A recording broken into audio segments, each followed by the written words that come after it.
नमस्कार, मैं हूं जितेंद्र कुमार और आप देख रहे हैं स्टडी सफर तक। दोस्तों, राहुल गांधी आज पूरे दिन बिहार के भीतर थे, लेकिन वापसी करने के दौरान एक बड़ी घटना हो गई। जी हां, राहुल गांधी बेगूसराय के भीतर पहले थे। बेगूसराय में उन्होंने पदयात्रा किया। पदयात्रा में हुजूम उमड़ पड़ा। टेंशन वहीं से बढ़ गई थी भारतीय जनता पार्टी के खेमे में। जी हां, वो बीजेपी और संघ वाली इकोसिस्टम में वहीं से खलबली मच चुकी थी। उसके बाद जो संविधान बचाओ मुहिम जो है राहुल गांधी की, उसमें उस पर उन्होंने बोला, और वहां बोला तो उन्होंने कांग्रेस को ही निशाने पर ले लिया। उन्होंने कहा, राहुल गांधी ने कहा कि कांग्रेस की मेहनत में कहीं ना कहीं कमी रह गई थी और हम उसको अब पूरा करेंगे। बिहार के भीतर कांग्रेस ने उतनी लगन से काम ही नहीं किया जितना लगन से काम करना चाहिए था। हम 1990 के बाद कैसे कांग्रेस का डाउनफॉल हुआ और कैसे कांग्रेस नीचे गिरती रही।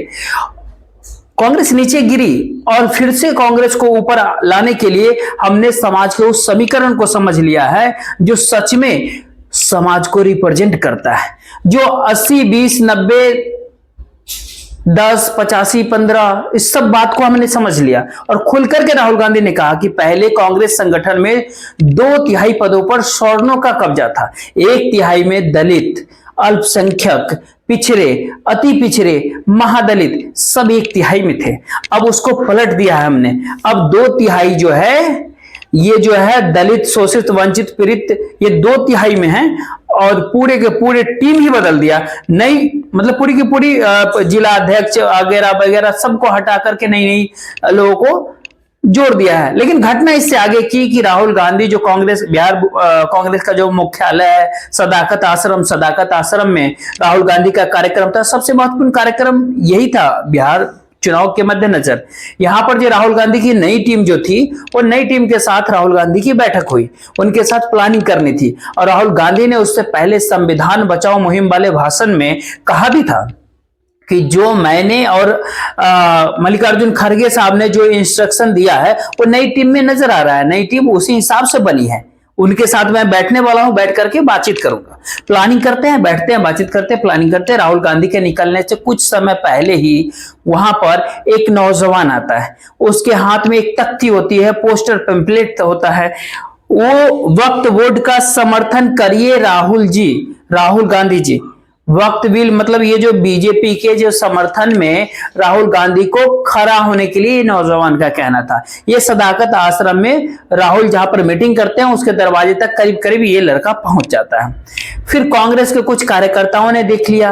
एक टुन्नापुर विधायक हैं, उन्होंने देखा। अखिलेश प्रसाद सिंह जो बिहार कांग्रेस के अध्यक्ष भी रहे हैं। अब इसके पीछे की राजनीति को कहीं ना कहीं समझना पड़ेगा। आखिर ये कंसर्न कहां से था, ये इसको मतलब कहां से एक्सपॉन्सर्ड किया गया था। जब ये यहाँ आया तो वहां पे टुन्ना सिंह मौजूद थे, उसके लड़का के आसपास ही वहां पर अखिलेश प्रसाद सिंह बाहर मौजूद थे। वहां पर मारपीट भी हुई। इस लड़के को जो है वहां से गेट के बाहर भगा दिया गया खींच करके। ठीक है, यहां तक ठीक है, बाहर कर दिया गया। लेकिन ये लड़का आखिर है कौन? सवाल तो सबसे बड़ा ये है। जरा एक आपको हम दिखाते हैं, एक न्यूज पोर्टल से इसके बारे में देखिए। इसके मतलब तमाम सारी चीज तथ्य के बारे में समझना चाह रहे थे, आखिर ये लड़का है कौन। तो एक खबर वहां से छन करके मुझे मिली। ये खबर जो है सो एक मीडिया चैनल पे मिली। राम बाबू यादव वही व्यक्ति है जिनके ऊपर पूर्णिया के सांसद पप्पू यादव को फोन पर धमकी देने का आरोप है। अब जरा समझिए इस चीज को। इस घटना ने पहले ही बिहार की राजनीति में हलचल मचा दिया था। राम बाबू का कहना था कि वक्त बिल के समर्थन में अपनी बात रखना चाहते थे, लेकिन कांग्रेस कार्यकर्ताओं ने उनकी एक भी नहीं सुनी और उनके साथ जो है मारपीट की, जोर जबरदस्ती किया। अब इस बात को जरा हटाइए, कुछ और बताते हैं। खैर, ये वही लड़का था, ये वही नौजवान था जो पप्पू यादव को, पूर्णिया के सांसद पप्पू यादव को फोन पर जान से मारने की धमकियां दिया था। वो मामला काफी हाई प्रोफाइल हुआ था। केवल पटना भर, बिहार भर नहीं था, वो दिल्ली तक चर्चा इस बात की थी। जो व्यक्ति, जो शख्स यहाँ पे बिहार सरकार, LIU, होम डिपार्टमेंट, सब बिहार के जितने भी, सबके ऊपर कहीं ना कहीं सवाल खड़े होंगे अगर वही व्यक्ति है।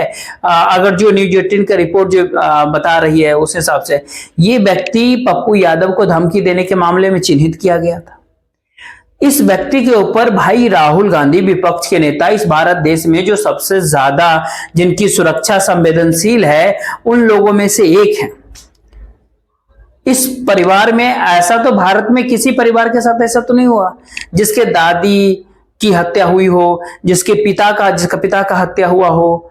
हालांकि वो भी प्रधानमंत्री रहते हुए जो टॉप प्रायोरिटी सबसे मतलब कहते हैं ना, गांधी परिवार के सबसे मजबूत सिक्योरिटी हुआ करता था। मोदी जी के दौर में उनको कम कर दिया गया सिक्योरिटी, पूरा इकोसिस्टम ही चेंज हो गया। खैर ये तो सिक्योरिटी की बात हटाइए, बात राहुल गांधी वहां पर मौजूद थे। राहुल गांधी आज भी देश के भीतर जिसकी सुरक्षा सबसे ज्यादा संवेदनशील है वो व्यक्ति में से एक है।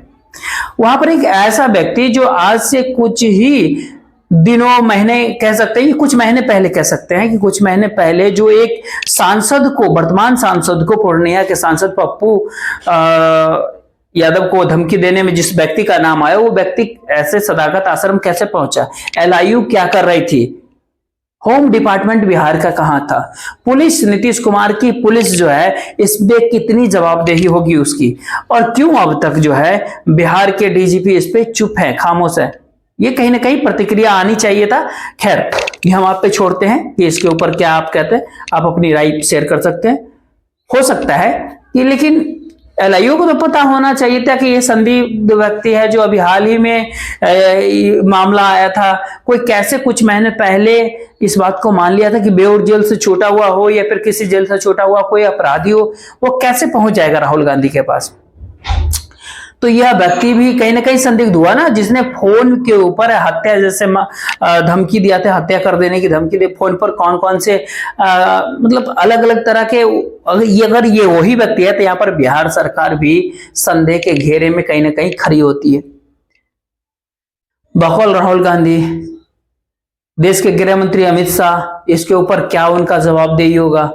होम डिपार्टमेंट पूरे देश का, राहुल गांधी की सिक्योरिटी बिहार के भीतर शाह के मंत्रालय की जिम्मे आती है। राहुल गांधी की सिक्योरिटी शाह पे जिम्मेदारी है।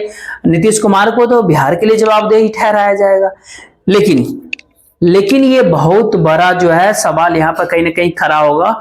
हालांकि वहां पर एक और मारपीट हुई, वो पकड़ी दयाल के पंचायत सब रवि रंजन करके एक व्यक्ति होते हैं, रवि रंजन पंचायत समिति सदस्य होते हैं, उनके साथ भी मारपीट की खबर होती है। वहां पे पता चलता है कि एक अमित कुमार टुन्ना जो कि पूर्व में विधायक भी रहे हैं, उनसे मारपीट हो गई किसी बात को लेकर के, तू मैं हुई। और रवि रंजन, अखिलेश प्रसाद सिंह जो पूर्व अध्यक्ष कांग्रेस के रह चुके हैं, कांग्रेस पार्टी के, अभी हाल तक कांग्रेस थे, उनका खास बताया जाता है। वहां पर अमित कुमार टुन्ना राजपूत हैं, ये भूमियार हैं, इनका क्या आपस में मामला था ये तो खैर पता नहीं, इस बारे में हम ज्यादा कुछ दावा नहीं कर सकते आपके साथ। लेकिन राम बाबू का जो मैटर है वो राम बाबू का मैटर काफी संवेदनशील है। राम बाबू ने खुद क्या कहा पता है आपको? जब सदाकत आश्रम से राम बाबू को जब बाहर किया गया था, तो जो राम बाबू का बयान हम आपको बताते हैं, उसने कहा कि जैसे ही उसने पोस्टर दिखाया तो कांग्रेस के कुछ नेता और कार्यकर्ता उन पर टूट पड़े, उनके साथ बदतमीजी किए, बदसलूकी भी किए, मारपीट भी किए। राम बाबू ने कहा कि मैं शांतिपूर्वक अपनी बात रखने आया था विपक्ष के नेता राहुल गांधी के सामने, लेकिन मुझे अपमानित किया गया, मेरे साथ मारपीट की गई। लेकिन यहाँ पर सवाल एक है कि क्या प्रधानमंत्री नरेंद्र मोदी, क्या गृह मंत्री अमित शाह तक कोई भी ऐसा संदिग्ध व्यक्ति, फिर से दोहरा रहा हूं कि जो इस रिपोर्ट के न्यूज 18 के रिपोर्ट में ऐसा संदिग्ध व्यक्ति जो किसी को मारने की धमकी फोन पर दे चुका हो, वो व्यक्ति देश के गृह मंत्री अमित शाह या फिर प्रधानमंत्री नरेंद्र मोदी के पास शांतिपूर्वक अपनी बात को कहने के लिए पहुंच पाएगा क्या? पंजाब में वो फ्लाईओवर याद कर लीजिए, कितने दूर थे किसान, सब पर कौन कौन सी धाराएं लगी थी, और बाकी आम आदमी पार्टी वाले भगवत मान ने वहां पर और गंभीर धाराएं याद होगा आपको, हत्या की कोशिश तक की धाराएं लग गई थी। तो वो किसान थे और ये नौजवान थे, एक सांसद को धमकी देने वाला व्यक्ति था, शख्स था। ये खबर जब से आई है गोदी मीडिया के भीतर राहुल गांधी के कार्यक्रम में मारपीट हो गई, बवाल मच गया। ये एंगल कोई नहीं आपको बता रहा जो हम आपको बता रहे हैं कि वो व्यक्ति कौन था, वो शख्स कौन था, वो वहां तक अगर पहुंचा है तो कैसे पहुंचा है, उसके पीछे क्या कोई स्पॉन्सर था, क्या ये कोई जाना यहाँ पर क्या उसका प्रायोजित था, क्या पहले से ये प्री प्लान था? अगर ऐसा व्यक्ति गया तो फिर बिहार होम डिपार्टमेंट मुख्यमंत्री के पास है, नीतीश कुमार से लेकर के देश के गृह मंत्री अमित शाह तक इस बात के जिम्मेवार हैं। फिलहाल इस वीडियो में इतना ही। वीडियो को शेयर जरूर कीजिएगा, वीडियो को लाइक और चैनल को सब्सक्राइब कर लीजिएगा।